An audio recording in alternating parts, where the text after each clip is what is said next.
Welcome to the Language Institute's Department of Reason. Here in the studio, we explore how powerful ideas can shape societies and spark progress. We'll delve into the works of the Enlightenment thinkers, brilliant minds who challenged assumptions, asked bold questions, and changed the way people understood their world. Oh, it looks like there's breaking news out of Ireland. Let's see what's happening.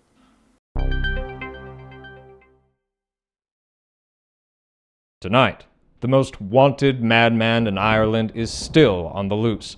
This man is accused of writing the most dangerous and ridiculous proposal that... Hold on. I'm just receiving news that the proposal in question is in fact a work of satire. That's right, no crime at all to speak of. Just a writer who uses dark humor to expose real-world injustices.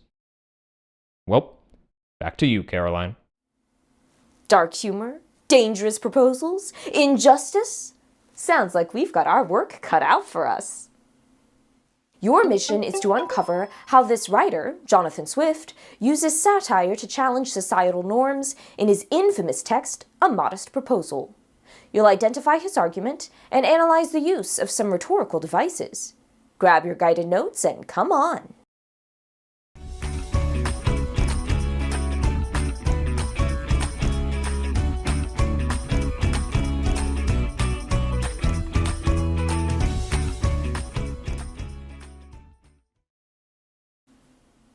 Before we dive into Swift's shocking satire, let's set the stage.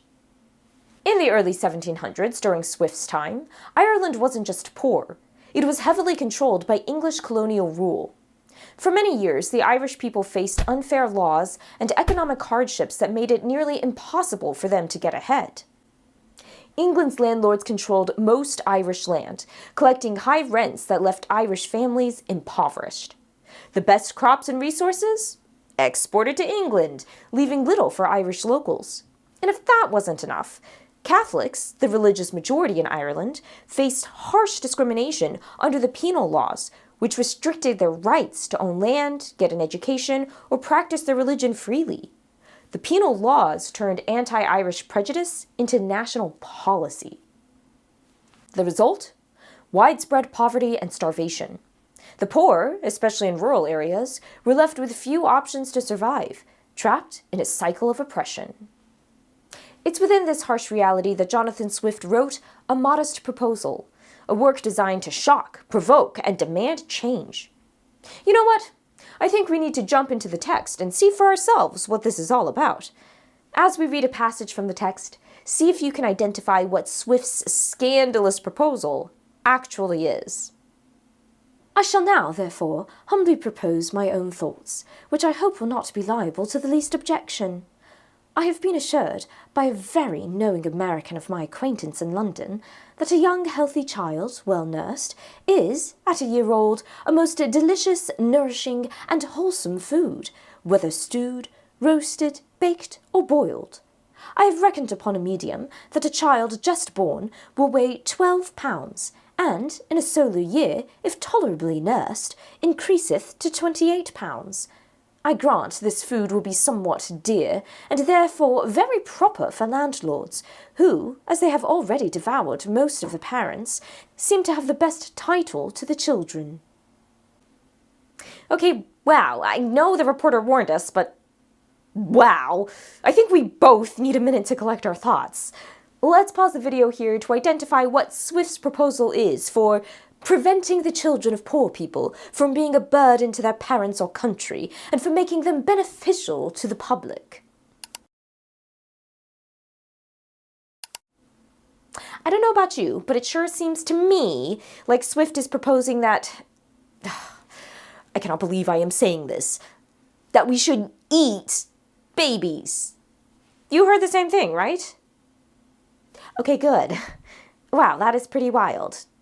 Well, I guess we did it. We uncovered his argument. Oh, but remember what the reporter said? This is satire. We know that satire is when the author uses tools like humor, irony, exaggeration, or absurdity to make a deeper critique about society. So what point is he trying to make? Remember what was happening in Ireland when this was written. Wealthy English landlords controlled most of the land, forcing Irish families, especially Catholics, to pay high rents and live in deep poverty. Harsh laws and exploitation left many treated as less than human. All right, now let's take a closer look at the last part of this passage. Think about it. Swift says that the landlords have already devoured the parents, so they have the legal claim to the children. Given what we know about this time, what is Swift really saying through his satire? Pause the video here to record your thoughts.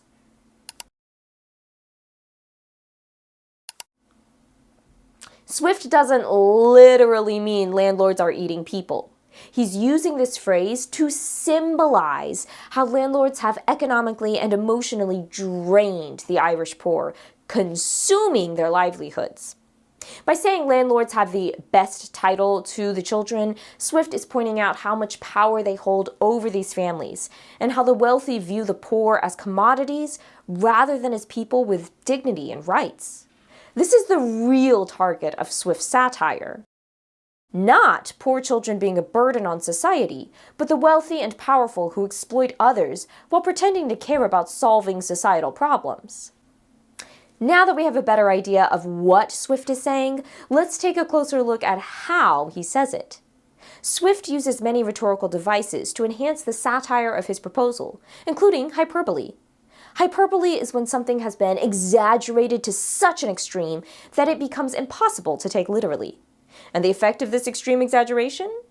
Well, hyperbole can really set an idea on fire. It burns bright, catches attention, and can't be ignored. It's dramatic and intense, and it forces us to confront an idea head-on. Let's take another look at our passage from A Modest Proposal to see if we can identify an example of hyperbole in the text, where Swift's proposal reaches absurd new heights. Look at this part of the passage. Swift doesn't just suggest eating babies, he adds over-the-top details like cooking methods, calling the children delicious and wholesome.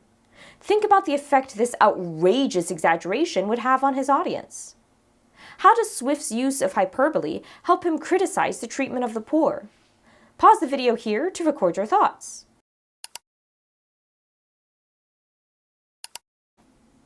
Swift uses hyperbole to exaggerate the solution to a ridiculous extreme, copying the cold, logical way wealthy people talked about the poor.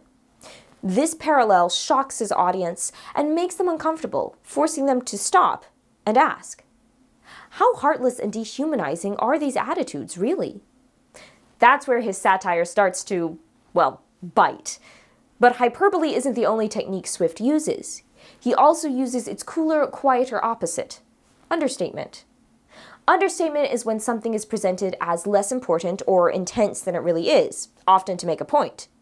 If hyperbole is fire, understatement is ice, cool, sharp, and deliberate. Like ice, it's restrained but powerful, slipping in smoothly, and often catching the reader off guard. Its subtlety can preserve meaning or crack assumptions, making the audience pause and think. Look at the first sentence in the passage, where Swift presents his outrageous proposal as though it's a humble, reasonable suggestion that no one could possibly disagree with. How does Swift's use of understatement make his hyperbole about eating children even more shocking? Pause the video here to record your thoughts.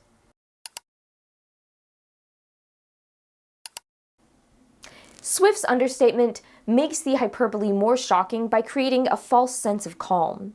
Phrases like humbly propose suggest a reasonable idea, so when he proposes eating children, the sudden shift feels extreme and unsettling. This contrast highlights the absurdity of the real-world issues Swift critiques. Hyperbole and understatement might seem like opposites, but they actually work together to make Swift's satire even more powerful. Hyperbole grabs your attention with its heat and intensity, while understatement cools things down, giving you time to absorb the absurdity of what you're reading. By combining the fiery drama of hyperbole with the icy calm of understatement, Swift creates a satire that's impossible to ignore. His shocking proposal forces readers to confront the cruel indifference of the wealthy and powerful toward the suffering of the poor. As you explore the rest of the text in your lesson materials, keep an eye out for how Swift uses these rhetorical tools to spark outrage and provoke thought. Remember, ideas, no matter how outrageous, have the power to make an impact. Hey, hey.